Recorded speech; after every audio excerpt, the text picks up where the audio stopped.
Non, surtout vous ne vous doublez pas, parce que moi je vous récupère dans l'ordre où vous arrivez. Donc après c'est mon problème. Non, mais après vous vous expliquerez. Ouais. Après, vous pas de problème non plus. Ouais. Et vous avez des arguments. Ok. Le départ sera fait au drapeau. 3, 2, 1, drapeau baissé, on y va. Alors, plusieurs consignes.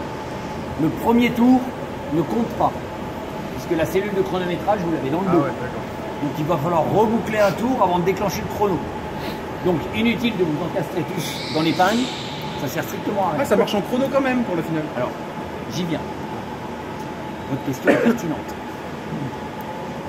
Le classement de la finale ne sera pas au meilleur chrono, ne sera pas au meilleur tour, ce sera à la meilleure moyenne. C'est de la régularité. Régulier. Il faut être hyper régulier. Il va gagner. Voilà. Je l'ai vu prendre le thé là-bas. J'ai dit la meilleure moyenne. D'accord. Si vous roulez en 42 tout le long et qu'il y en a un qui roule en 36, Ça va pas changer grand-chose. ça va pas... Voilà. Mais c'est de la régularité. Ça veut dire pas de faute, pas d'accrochage, pas de tête à queue. Il faut du vrai pilotage. Voilà les trucs qu'on sait pas faire quoi.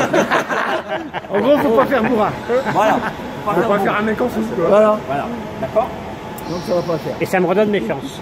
Ça rééquilibre les chances un peu à tout le monde, parce que ça veut dire que les plus rapides, bah, s'ils commettent une faute, ils peuvent vite se retrouver 6 places derrière, quoi. Et en étant régulier et en roulant relativement bien, on peut vite gagner des places. Voilà. Plusieurs consignes. Avec un freinage. Il y aura moins de drapeaux bleus. Excessif. D'accord. Mais si on vous met un drapeau bleu, respectez-le, c'est qu'il y a une vraie raison. Soit c'est parce que ça rattrape les retardataires, soit parce que l'ordre sur la piste est pas cohérent avec le classement. Et vous voyez sur la télé qui se trouve là, au bout de la ligne droite, vous avez vos temps et vous avez vos classements en temps réel. En temps réel. Donc, On va avoir le temps de dire. ouais, mais quand vous allez aller commencer à chatouiller celui qui est devant vous, vous avez son numéro de karting qui est affiché dans le dos. Allez regarder un peu sa position, parce que si vous êtes deuxième ou troisième et puis qu'il est septième, ça vaut peut-être pas la peine d'aller le chatouiller et risquer de vous mettre au tas. Soyez un peu, d'accord? Là, il va falloir être un peu stratégique, un peu malin. Il faut être un peu malin. Et je rappelle, le premier tour ne compte pas. T'as de la chance, t'en as un quoi. Donc vous avez un tour pour bien vous positionner correctement. Et ça sert, T'as pas de bonheur, ça sert à rien forcément de partir tout de suite en tête.